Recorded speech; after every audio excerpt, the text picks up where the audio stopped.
The target grammar for this lecture is time words, hardly and no sooner.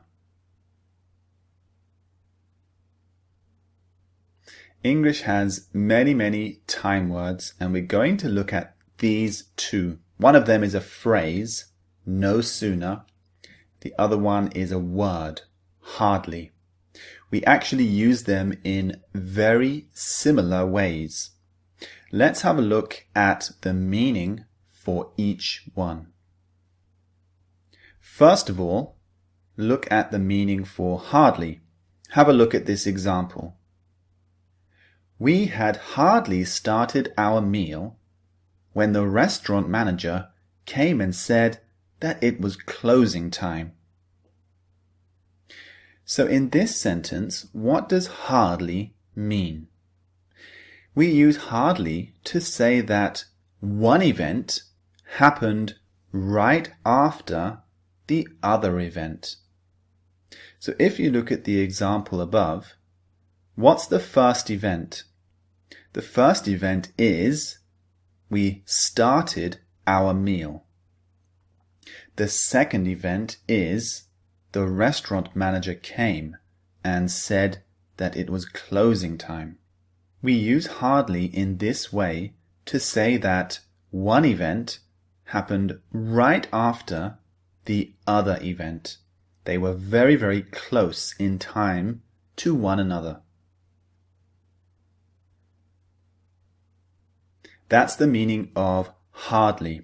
Now don't confuse this meaning of hardly with the other meaning of hardly in English. There's another meaning of this word, which means not very much. So if I say, we hardly have any milk, this means we don't have much milk. So don't confuse the two meanings of hardly. This meaning that we're focusing on means that one event was very close to the next event. Okay? So that's the meaning we're focusing on. Let's look at the meaning for no sooner. Have a look at this example sentence.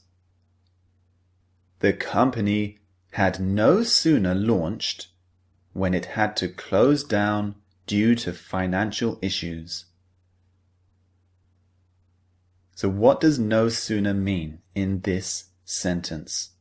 We use no sooner just like hardly to say that one event happened right after the other event.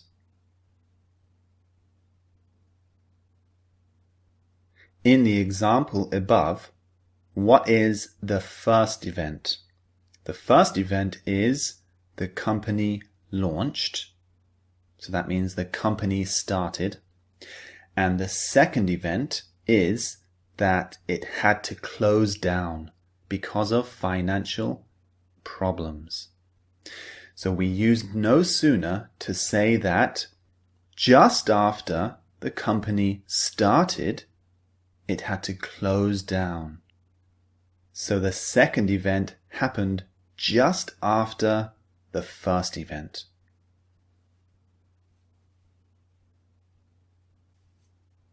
That's the meaning of these two time words.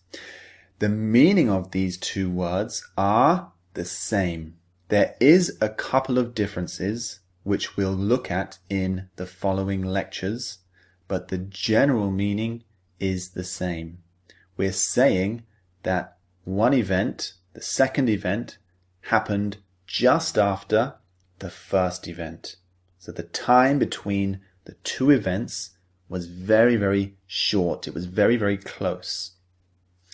Let's look at a few examples to make everything much clearer for you. Here is the first example. The family had no sooner spread the picnic on the soft grass than it started to rain heavily. So look at the example and always think about the events. What's the first event? The first event is the family spread the picnic on the grass. The second event is it started to rain.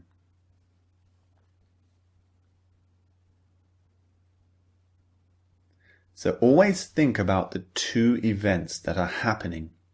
The first one, they put the picnic out on the grass. And the second event was that it rained.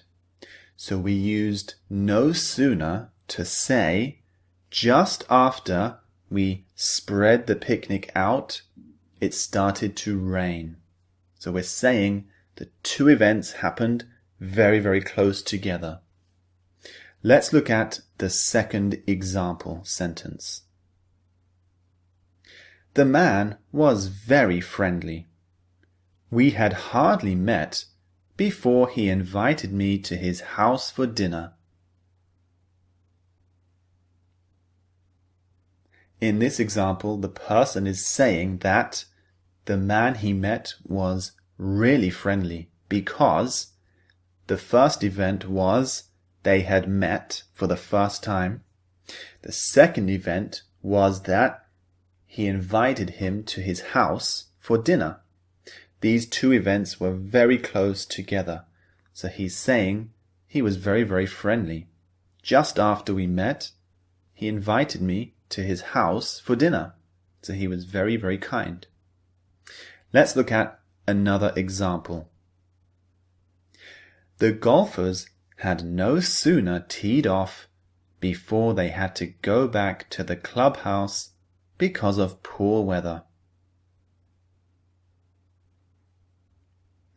In this example, the golfers had just teed off, which means they had just started their game of golf, when right after it began to rain.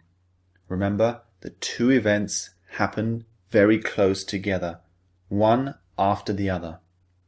So they just started when it began to rain, which means they had to go back to the clubhouse and wait for the rain to stop. So that's the time words, hardly and no sooner.